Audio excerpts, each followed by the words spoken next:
कल्पना कीजिए, गहरी नींद में डूबे हुए आप अचानक महसूस करते हैं कि चारों तरफ एक अजीब सी शांति है। पक्षियों की चहचहाहट अभी शुरू नहीं हुई, दूर कहीं हल्की सी हवा के झोंके पत्तों को हिला रहे हैं। आसमान में हल्की सी सुनहरी लाली फैल रही है और घड़ी देखिए तो समय है 3:30। यही है वह समय जिसे हमारे शास्त्रों में ब्रह्म मुहूर्त कहा गया है। एक ऐसा समय जब पूरी सृष्टि एक विशेष ऊर्जा में कंपन कर रही होती है, जब ध्यान, साधना, प्रार्थना, स्वाध्याय, संकल्प और आत्ममंथन का प्रभाव कई गुना बढ़ जाता है। जब ऋषि मुनि, योगी और साधक अपनी सबसे गहन साधनाएं करते थे और जब आप चाहे तो अपने मन, बुद्धि और शरीर में अद्भुत परिवर्तन ला सकते हैं। आज हम इसी रहस्य पर बात करेंगे। क्यों 3 से 5 बजे का समय इतना पवित्र और शक्तिशाली माना गया है? विज्ञान इसके बारे में क्या कहता है? आध्यात्मिक ग्रंथ इसका वर्णन कैसे करते हैं? और आप इसे अपनी जीवन शैली में कैसे शामिल कर सकते हैं ताकि आपको मानसिक स्पष्टता, शारीरिक ऊर्जा और आध्यात्मिक संतुलन एक साथ मिले। सबसे पहले हुक के रूप में एक कहानी।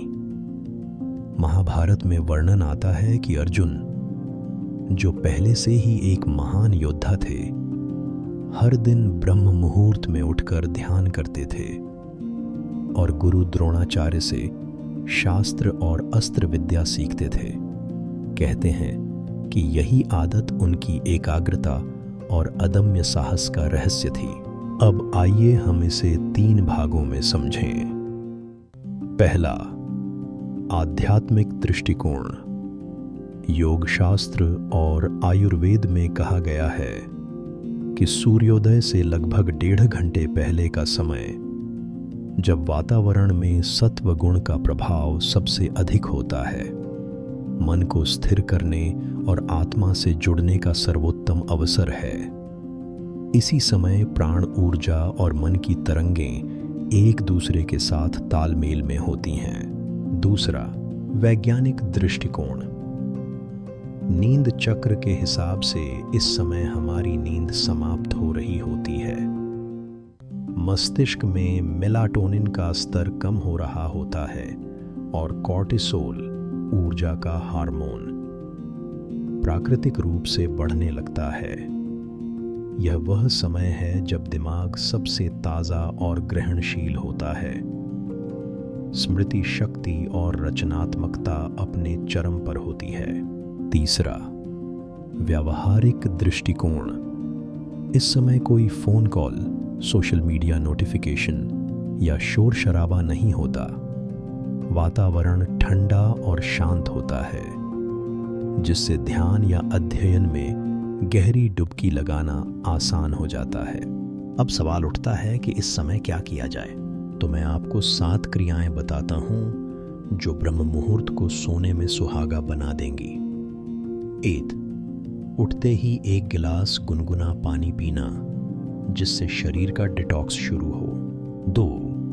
कुछ मिनट मौन बैठकर श्वास को महसूस करना, इससे मन शांत होगा। 3. ओमकार जप या मंत्र साधना, जैसे गायत्री मंत्र या महामृत्युंजय मंत्र। 4. हल्की योगासन और प्राणायाम, विशेषकर अनुलोम विलोम और कपालभाति। 5.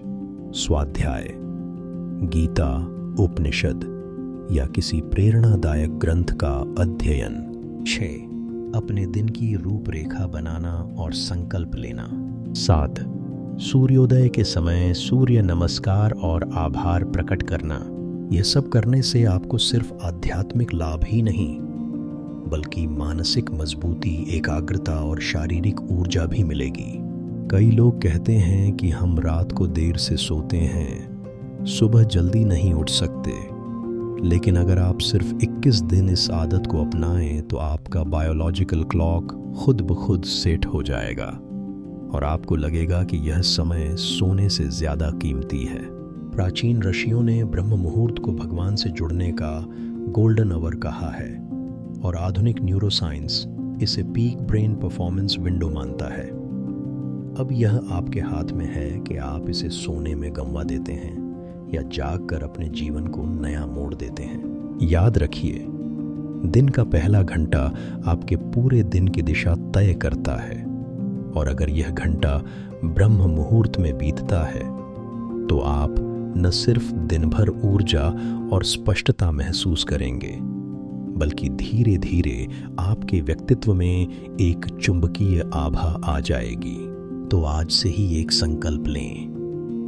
कल सुबह 3:45 पर उठिए, मोबाइल को किनारे रखिए, सिर्फ अपनी सांस, अपनी प्रार्थना और अपने लक्ष्य के साथ समय बिताइए, और फिर देखिए कैसे धीरे धीरे आपका जीवन बाहर से नहीं, भीतर से बदलने लगता है।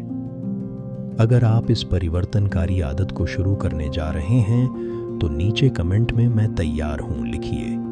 और